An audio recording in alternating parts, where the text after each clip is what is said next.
Hello everyone. ఈరోజు ఏంటంటే central గవర్నమెంట్కి సంబంధించిన కొత్త స్కీమ్ అన్నమాట. అంటే విద్యార్థుల అకౌంట్లోకి 16 లక్షలు మనం ఎలా అప్లై చేసుకోవాలనేది ఈరోజు వీడియో. విద్యార్థుల్లో కేంద్ర ప్రభుత్వం అనేక పథకాలు అమలు చేస్తుంది. అందులో పిఎం విద్యాక్షి పథకం ఒకటి అన్నమాట. అంటే ఈ పథకం ద్వారా విద్యార్థులు తమ చదువుల కోసం 16 లక్షల వరకు రుణం పొందొచ్చు.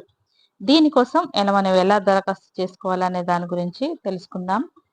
ఇక చదవాలని ఉన్న కుటుంబ ఆర్థిక పరిస్థితుల వల్ల వెనక్కి తగ్గుతారు కొంతమంది. చదువుకోవడానికి డబ్బులు లేక సతమవుతూ ఉంటారు. ఇలాంటి వారి కోసం ఆర్థిక చేయూత అందించేందుకు కేంద్ర రాష్ట్ర ప్రభుత్వాలు అనేక పథకాలను ప్రవేశపెడుతున్నాయి. అందులో భాగంగా కేంద్ర ప్రభుత్వము విద్యాలక్ష్మి అనే పథకాన్ని ప్రవేశపెట్టింది. ఈ స్కీమ్ ద్వారా పై చదువులు చదువుకోవాలనుకునే విద్యార్థులు ప్రభుత్వం ద్వారా రుణం పొందవచ్చు. ఇక వడ్డీ కూడా మా ప్రభుత్వమే చెల్లిస్తుంది. ఈ పథకానికి మనము దరఖాస్తు చేసుకోవాలి. అర్హత ఏంటి అనేది వివరాలు ఇప్పుడు తెలుసుకుందాం. 2024లో ప్రారంభమైన విద్యాలక్ష్మి పథకాన్ని కేంద్ర ప్రభుత్వం ప్రారంభించింది. 2024 నవంబర్ 6న కేబినెట్ ఈ స్కీమ్ కు ఆమోదం తెలపగా ఆ తర్వాత నుంచి అమల్లోకి తెచ్చారు. ఈ పథకం ద్వారా హయ్యర్ చదువుల కోసం విద్యార్థులకు 16 లక్షల వరకు రుణ సౌకర్యం అందిస్తారు. అంటే 10 లక్షల లోన్కు కేవలం 3% వడ్డీ ఉంటుంది. ఇది తిరిగి చెల్లించడానికి 15 ఏళ్ల టైం ఉంటుంది. ఇక వడ్డీపై కేంద్ర సబ్సిడీ కూడా ఇస్తోంది. కోర్సు పూర్తయిన తర్వాత ఏడాది వరకు వడ్డీలో మినహాయింపు సౌకర్యం కల్పిస్తారు. ఉన్నత చదువుల కోసం ఆర్థిక ఇబ్బందులతో బాధపడే వారికి ఇది మంచి అవకాశంగా చెప్పొచ్చు.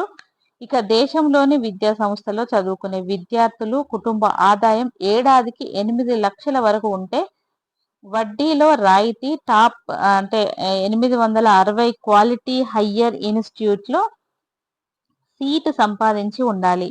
డొనేషన్ ద్వారా మేనేజ్మెంట్ కోటాలో చేరితే రుణం అందించరు. ఇతర ప్రభుత్వ పథకాల ద్వారా లబ్ధి పొందుతుంటే అనర్హులు. యూజీ, పీజీ ఇంటిగ్రేటెడ్ కోర్సులకు మాత్రమే రుణం అనేది అందుతుంది. మనము దరఖాస్తు ఇక్కడ ఇచ్చిన వెబ్సైట్కు వెళ్ళండి. ఈ వెబ్సైట్ను క్లిక్ చేస్తే ఈ వెబ్సైట్ని మనం క్లిక్ చేయండి. అన్ని డీటెయిల్స్ క్లియర్గా తెలిసిపోతాయి. స్టూడెంట్ లాగిన్ పై క్లిక్ చేసి క్రియేట్ న్యూ అకౌంట్ని ఎంచుకోండి. మీ పేరు, మొబైల్ నెంబర్, మెయిల్ ఐడిని ఇవ్వండి. మొబైల్ నెంబర్ ఇచ్చిన తర్వాత ఇక మీకు ఓటీపీ నమోదు చేస్తుంది. పాస్వర్డ్ ఎంటర్ చేసి కన్ఫర్మ్ చేయండి. ఇక క్యాప్చా ఎంటర్ చేసి సబ్సిడీ చేయండి. మీ వివరాలలో లాగిన్ అవ్వండి. అంటే మీ వివరాలు అందులో పెట్టి లాగిన్ అవ్వండి. హోమ్ పేజీలో కనిపించే apply for education loan option ఎంచుకోండి. వివరాలతో పాటు డాక్యుమెంట్స్ అప్లోడ్ చేయండి. ఏ బ్యాంకు నుంచి లోన్ కావాలో ఎంచుకోండి. అనంతరం సబ్సిడీ చేయండి. అప్లికేషన్ నెంబర్ ఆధారంగా స్టేటస్ చెక్ చేసుకోవచ్చు.